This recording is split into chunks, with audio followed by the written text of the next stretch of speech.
小贝出场，无人能挡。上帝小课堂开始啦！你知道这道题的正确答案吗？立刻评论告诉我。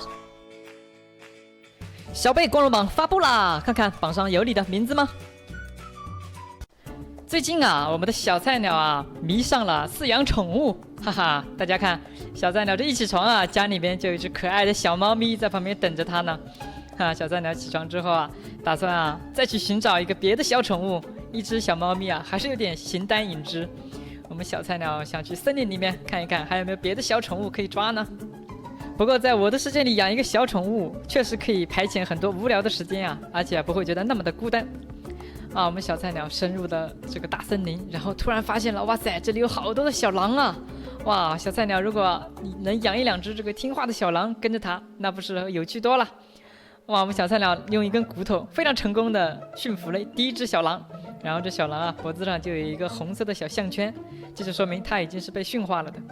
然后下面啊，我们小菜鸟走到哪，小狼啊就会跟着它走到哪，它已经认定小菜鸟就是它的主人了。我们的小菜鸟也很开心啊，还要摘了一个这个小花来送给小狼。小菜鸟这时候发现河对岸啊有很多的牛啊在那吃草呢，小菜鸟打算去杀一头牛，做一点牛排给这个可爱的小狼尝一尝。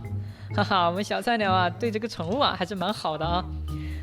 哇，小菜鸟现在武器都这么厉害了吗？竖出来的这个弓箭都带着火焰效果啊！哇塞！小菜鸟很快杀掉了2头牛，然后啊跳到水里面捡了这牛排，准备喂给我们可爱的小狼啊。那小狼真的是很萌呢，在这儿跟我们的小菜鸟摇尾巴呢。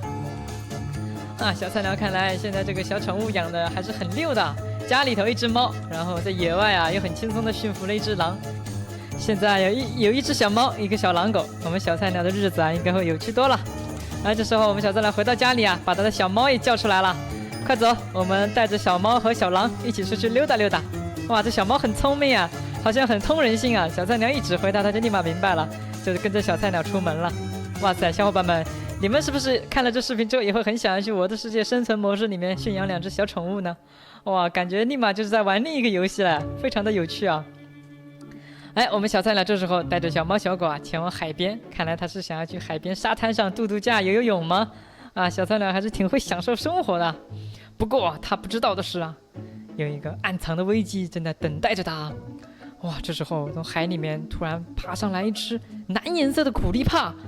哇，接二连三的还出现了好多只，这是个什么鬼啊？这苦力怕居然不怕水，而且大白天的就爬上来了，而且是这么大的一群。我们的小菜鸟啊快被吓尿了。完了，什么时候身后也来了一大群，我们的小菜鸟被这一大群的苦力怕给包围了。小伙伴们，你们有没有见过这个颜色的苦力怕呢？而且啊，它这个苦力怕不怕太阳，也不怕这个水，居然是从海里面爬上来的。你们知道它是什么吗？话说在另一边，我们的高手也在家里面起床了，他准备外出打猎，做点好吃的回来。他首先是来到他的这个宝箱里头，把他的钻石剑和钻石铠甲全部都装备到身上。临出门前还要吃一个苹果作为早饭这是个很好的习惯哦。小伙伴们，以后出门前要去战斗之前，可以没事吃个苹果充充饥，这增强一下战斗力。我们高手的最近的小房子也好像也升级了嘛，变成了一个小豪宅了，门口还有一片游泳池和停车场。这时候高手刚溜达了没多远啊，就发现了刚才的小菜鸟高手在远处远远的看着小菜鸟被一大群苦力怕给包围了。我们高手也被吓得够呛啊，他没有选择去救我们的菜鸟，因为可能他也没那个实力吧，毕竟他也是第一次看到这种变异形态的苦力怕。我们高手也很害怕，直接就回到了自己的家里打算在家里躲一躲。这个外头你说这么多的苦力怕出现了，没准还有一些别的什么怪物呢，这时候还是要小心为上啊。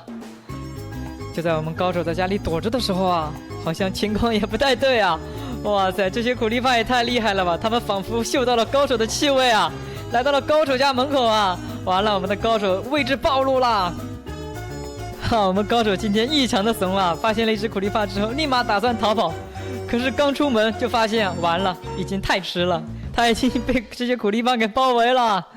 哇塞，这些苦力怕一起引爆了自己，把高手的房子瞬间化为了灰烬。好了，本期视频就先到这了，小伙伴们，你们觉得今天这集出现的变异苦力怕是不是很厉害呢？你觉得可以给这个变异苦力怕打多少分呢？